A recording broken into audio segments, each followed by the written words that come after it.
number 11,46,600 can be written as the product of two factors in how many ways? ഇങ്ങനെയാണ് കണ്ടുപിടിക്കുക. നമുക്കറിയാം എത്ര factors, total number of factors കാണാൻ എന്താ ചെയ്യുക, നമ്മൾ പ്രൈം ഫാക്ടറൈസേഷൻ ചെയ്യണം അല്ലേ. ഇതിനെ പ്രൈം ഫാക്ടറൈസേഷൻ ചെയ്താൽ നമുക്ക് എന്ത് കിട്ടും, അതായത് ഇവിടെ 100 ഉണ്ട്, 100നെ നമുക്കറിയാം 2 സ്ക്വയർ ഇൻറ്റു 5 സ്ക്വയർ ആണെന്ന് അല്ലേ. 4 ഇൻറ്റു 25 ആണ് 100.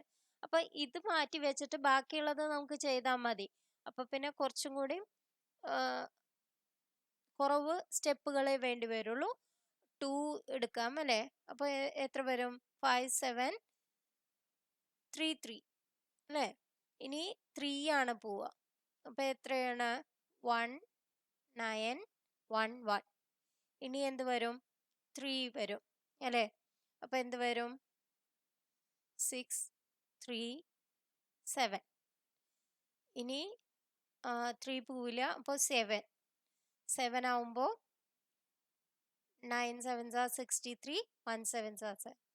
ഇനിയും 7 പോവും, 1 7 3 7 7 21 13 പ്രൈം ആണ്. അപ്പൊ നമുക്ക് ഇതിനെ എങ്ങനെ എഴുതാം, 11,46,600 എന്നുള്ളതിനെ നമുക്ക് 2ന്റെ എത്ര ഉണ്ട്, 2 ഇവിടെ 1 ഉണ്ട്, ഇവിടെ 2 ഉണ്ട്, അപ്പൊ 2 ക്യൂബ് എന്ന് എഴുതാം. 2 ക്യൂബ് ഇൻറ്റു 3ന് എത്രയുണ്ട്, 2. പിന്നെ 5 5 square, 7 7 square into 13 raise to 1. അപ്പൊ നമുക്ക് ഇനി എത്ര ഫാക്ടേഴ്സ് ഉണ്ടെന്ന് കണ്ടുപിടിക്കാൻ നമ്മൾ എന്താ ചെയ്യുക, ഇതിന്റെ കൃതി അല്ലെ, ഇതിന്റെ കൃതി +1 അങ്ങനെ എല്ലാത്തിൻ്റെയും മൾട്ടിപ്ലൈ ചെയ്യുക. അപ്പൊ നമുക്ക് ടോട്ടൽ നമ്പർ ഓഫ് ഫാക്ടേഴ്സ് കിട്ടും. അപ്പൊ എങ്ങനെയാണ് വരിക, 3 + 1 അതായത് 4 ഇൻറ്റു 2 + 1 ഇൻറ്റു 2 + 1 ഇൻറ്റു 2 + 1 ഇൻറ്റു 1 + 1 അല്ലേ. അപ്പൊ എന്താണ് വരിക, 4 ഇൻറ്റു 3 ഇൻറ്റു 3 ഇൻറ്റു 3 ഇൻറ്റു 2.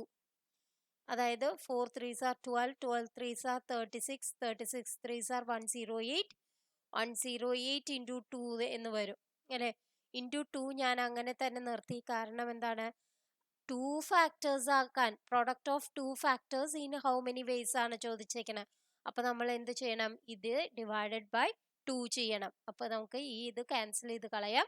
അപ്പൊ എന്താണ് ആൻസർ വരിക, 108 എന്നുള്ളതാണ് ആൻസർ ആയിട്ട് വരിക. Thank you.